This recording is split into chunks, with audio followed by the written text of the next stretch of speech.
mình nghĩ ta ăn chứ anh ấy đưa chị nó chặt họ chạy nha bây giờ Đã coi thì nó chặt là cháy bật nặng phải cho bạc kê rất nổ ổng. Phật một mình là cái bên tên nào hủi vậy Làm cho nổ. ta phải đây anh không có này nó chăm chờ vì hàng liệt vô có chăm thọt của vợ em mà cái nó có tình chúng cái anh thấy một ấy nó anh cá thế Cái nó không luôn. Cái nó không lấy nó khó à. Không phải chọn cái cục bay kia.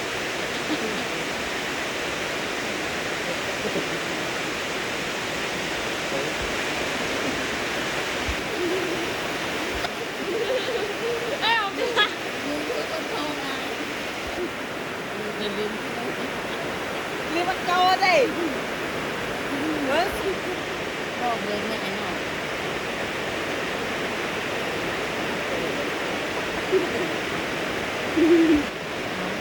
cái lưỡi chó bắt không đứng à thì nam nó cái nhà ta bắt không đứng đây chứ tự biết bài bị chậm yeah này ấy thoải mái ố cái cây này hôm nay hả ai cái tầm 10 nó này kia này này lôi bằng cái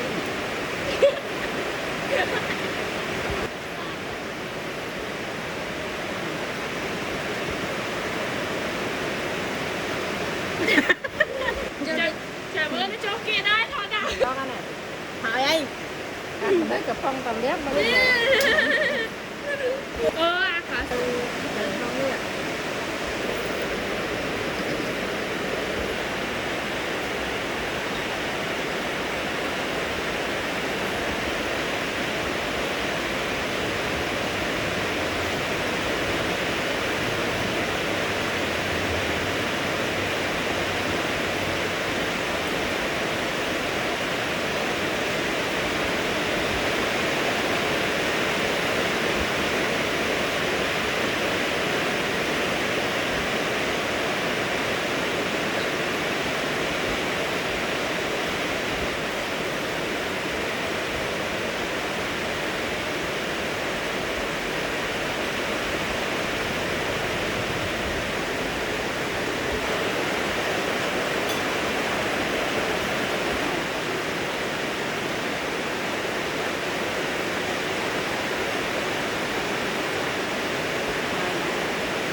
và cái này